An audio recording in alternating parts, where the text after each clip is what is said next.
بسم اللہ الرحمن الرحیم۔ السلام علیکم ورحمۃ اللہ وبرکاتہ۔ آپ سب کیسی ہیں؟ میں امید کرتی ہوں کہ آپ سب خیر و عافیت سے ہوں گی۔ اللہ پاک سے دعا ہے کہ اللہ پاک ہم سب کو خیر و عافیت والی زندگی عطا فرمائے، آمین ثم آمین۔ تو انشاءاللہ آج کی کلاس میں ہم سیکھیں گی سورہ شمس آیت نمبر 1 سے آیت نمبر 10 تک۔ چلیں جی سبق کو شروع کرتے ہیں۔ سبق شروع کرنے سے پہلے میری آپ سب لوگوں سے گزارش ہے کہ جنہوں نے ابھی تک ہمارے چینل کو سبسکرائب نہیں کیا ہوا، ہمارے چینل کو سبسکرائب کر دیں اور بیل کو آل پر سلیکٹ کر دیں تاکہ ہماری ہر آنے والی ویڈیو کا نوٹیفیکیشن آپ لوگوں تک بآسانی پہنچ سکے۔ جزاک اللہ خیر۔ چلیں جی چلتے ہیں سبق کی طرف، سبق کو شروع کرتے ہیں۔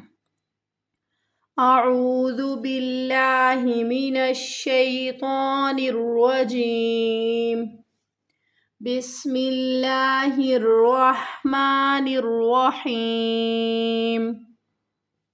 والشمس وضحاها، والشمس وضحاها، والشمس وضحاها۔ یہاں پر واو کو شین کے ساتھ مضبوطی کے ساتھ ملانا ہے، سختی کے ساتھ۔ سین متحرک، سین کو نہیں کھینچنا، واو متحرک، واو کو نہیں کھینچنا۔ دعات کے ادائیگی کو ہمیں کمپلیٹ کرنا ہے۔ یہاں پر دو ہا جو ہیں اکٹھے ایک ہی وقت میں آ گئی ہے، تو دونوں کی ادائیگی کو ہمیں صحیح سے ادا کرنا ہے۔ ہا ہا ایک حلق سے ادا ہوگی اور دوسری سینے سے ادا ہوگی، بھاری ہا ہے۔ والقمر اذا تلاها، والقمر اذا تلاها۔ یہاں پر قاف موٹا پڑھا جائے گا، متحرک ہے، قاف اور میم نہیں کھینچنا۔ را کے نیچے زیر کی حرکت ہے تو را کو باریک پڑھنا ہے، زال کو نرمی سے ادا کرنا ہے، اور یہاں پر زال الف زبر زا کیا ہے؟ حروف مد ہے، تو اس کو ہمیں کھینچنا ہے ایک الف کی مقدار کے برابر۔ والقمر اذا تلاها، والنهار اذا جلاها، والنهار اذا جلاها۔ واو کو نون کے ساتھ مضبوطی کے ساتھ ملانا ہے ہمیں، اور یہاں پر کیا ہو رہا ہے؟ نون مشدد پر غنہ کرنا ہے ہمیں، ہا کی ادائی کو صحیح سے ادا کرنا ہے۔ را متحرک ہے، را کو نہیں کھینچنا، را باریک پڑھی جائے گی۔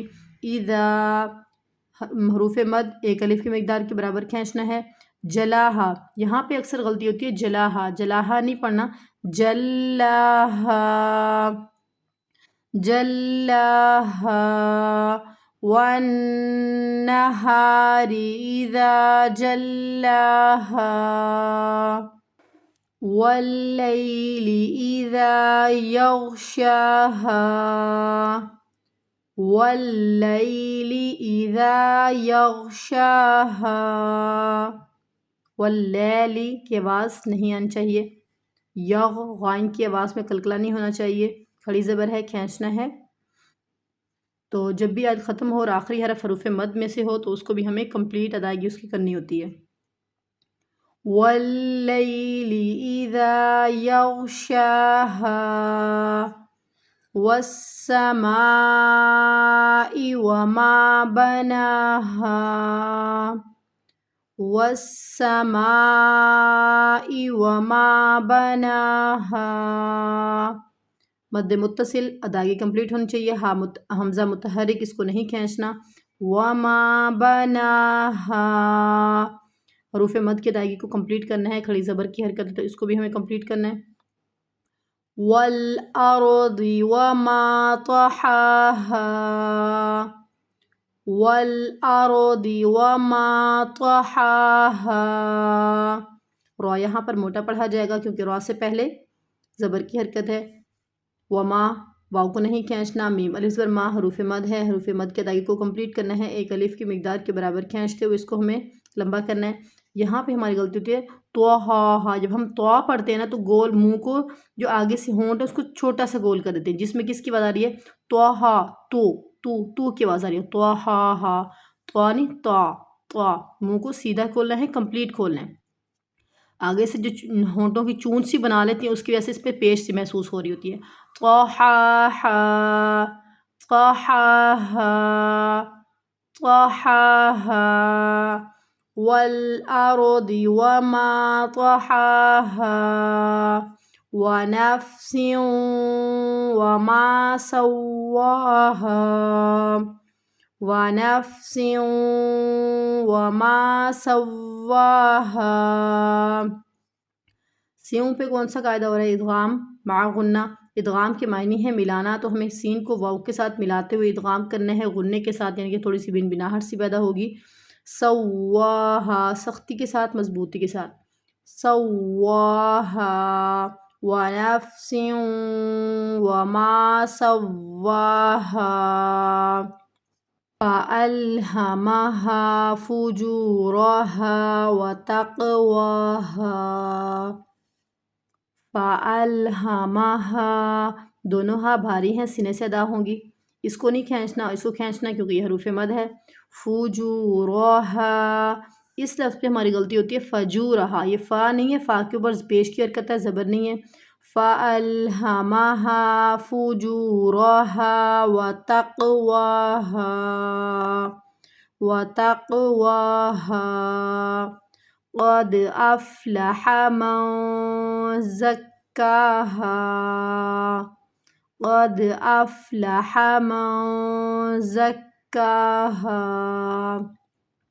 تو اس آیت کے اندر یہاں پہ غلطی ہونے کے چانس ہوتے ہیں۔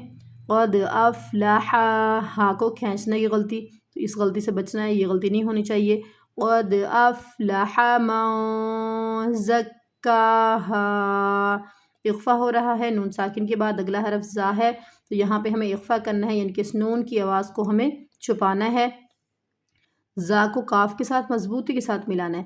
زکاہا وقد خاب من دساہا وقد خاب من دساہا۔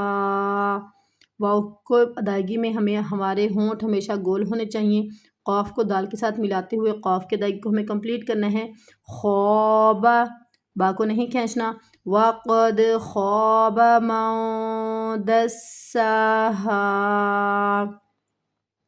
وقد خواب من دساہا۔ اچھا جی، اب آپ نے مجھے بتانا ہے یہاں سے لے کر یہاں تک جو ہمارا سبق ہے، اس کے اندر قلقلہ کتنی مرتبہ ہو رہا ہے۔ السلام علیکم ورحمۃ اللہ وبرکاتہ۔